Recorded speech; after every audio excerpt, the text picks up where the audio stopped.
Hello everyone, welcome to another motovlog on my channel. My name is Marshall3498, and on today's motovlog what I'd like to talk about is motorcycle related as normal, and that is what I'm wearing that you can probably see in the B camera. And try to give you a little side profile a little bit. It is my newest helmet. It is a Shoei GT Air 2, and this is going to be a review video based on the helmet, even though I've only had it a couple weeks. Still getting used to it, still kind of breaking in a little bit, but the reason I think I can, as an owner, already have a review opinion on it is this is my third Shoei helmet. I had my previous Shoei helmet before this was a Shoei RF 1200, and then the one that I have with my FC6 when I had it for 3 years was a RF 1200, also different colorway to match the FC6 that I used to have that the channel started out with. And this one I just kind of went with a black and silver finish, that way no matter what bike I own from here on out or which bike I'm riding it, you know, like this bike is dark blue, so it kind of goes with it. Black riding gear I think kind of goes with anything, so that's kind of went that route. Plus they didn't really have a blue colorway to match the FJR that I'm riding, but I can wear this kind of as a touring helmet on my KTM 890 Adventure if I'm just commuting back and forth to work, especially when it's colder or, you know, weather's kind of crappy. My other helmet that I wear on the KTM is a climb helmet that I probably should do a review on now that I've had it a while also, but this video is about this helmet.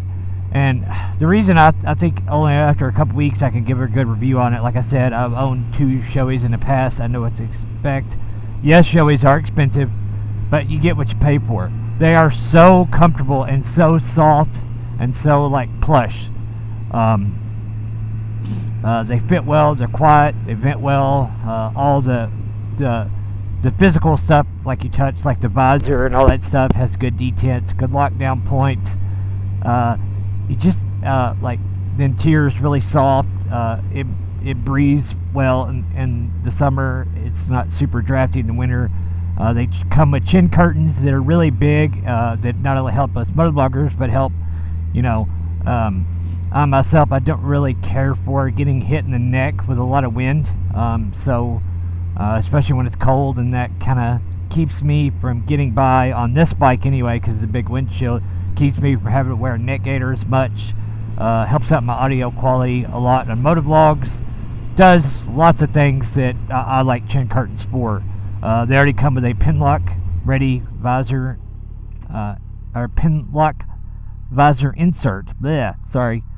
In the box. And those of you who don't know what that is, it's basically like a double pane window in a home. It's two instead of one visor layer, it's 2. It's another thin one that comes off and on with posts, and essentially what it does is it completely eliminates fogging on the part that you actually look through.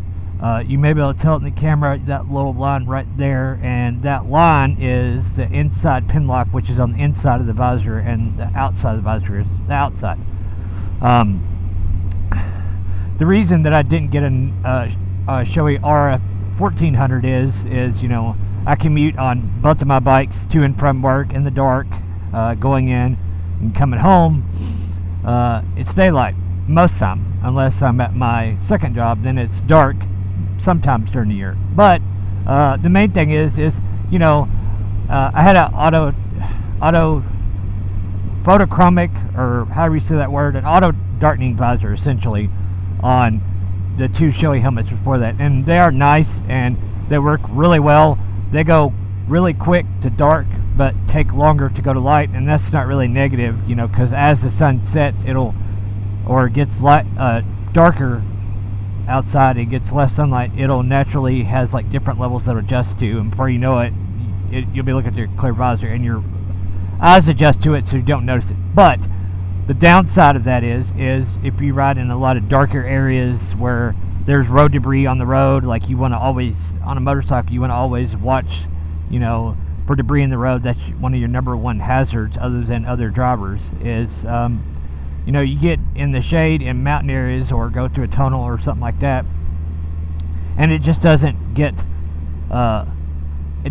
lighter so you can see better as it gets darker. So this to kind of halfway medium, this, as you can see here, has a internal sun visor that works well. It does come down almost like by your nose, almost out of your line of sight. It's not super dark, but it's dark enough to help. I probably will still wear sunglasses on it, like when I go on a touring day, just to have a little bit darker. But for to and from work, it's perfectly dark enough to suit my needs just fine. My only negative and all I have with this helmet, and I'm just not used to it yet, I'm used to a D-ring.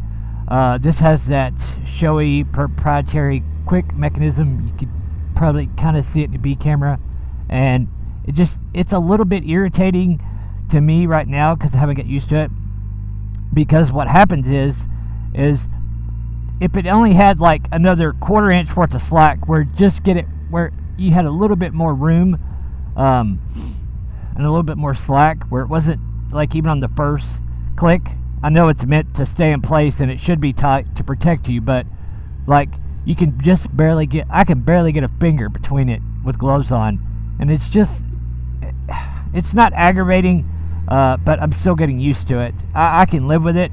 You know, it's kind of, you know, do you want, the only way to eliminate it is get a Shoei GTR 1, but they've been out for so long, they're out of their, you know, safe to ride date, so to speak. Because if you didn't know, motorcycle manufacturers and other people say that a motorcycle helmet is only good for 3 to 5 years of its lifespan, just like a child's car seat.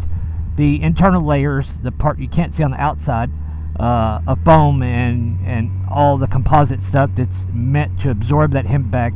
Basically, if you ride with the helmet too long, if you was to have a crash and you hit your head hard, that system could fail and not absorb the impact and just crack, and you know, can't really replace your skull or get a cast for that because your brain's behind it. So, you know, supposedly on the newer GTR 3s that are out in Europe a couple months ago, but not out in the United States where I live, supposedly they've made this little buckle part under here a little smaller or a little narrower. So that's the part.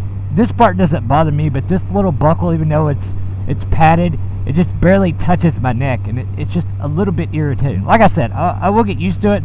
The helmet itself is phenomenally comfortable and like putting your head inside of a pillow, for lack of a better term. It's very soft, very supple. Once you get the helmet on, you really don't realize you're wearing a helmet. Yeah, I know it sounds weird, but if you've never under Shoei, or if you have under Shoei, you know what I'm talking about. But that brings me up to my point for any of you watching this who wanting a Shoei helmet or a new motorcyclist. Having a proper fittingly helmet, no matter if it's cheap or expensive, is what will save your skull and your life. If it's too tight, that's one thing, but if it's so loose you can go like this and the helmet shakes around on your head, then it's too big. The good rule of thumb is to go to a store or go to a motorcycle store who has, you know, like a helmet specialist or a gear specialist. Every bigger motorcycle shop that wants to sell you a helmet should have this, or have somebody that knows what they're doing. All you do is you take a paper tape measure, like what somebody who measures clothes for a living does. You put it around your head, about a 1/2 inch above your eyebrow, which is considered the widest part of your head. You measure that number in centimeters because it's easier to measure the centimeters than it is for like try to see the 1/4 or 1/16 of an inch. Like for instance, I'm a 56 centimeter head size, and on Shoei's size chart, a 55 to a 57 centimeter is a medium. I am right in the middle of a medium, and that's what I'm wearing.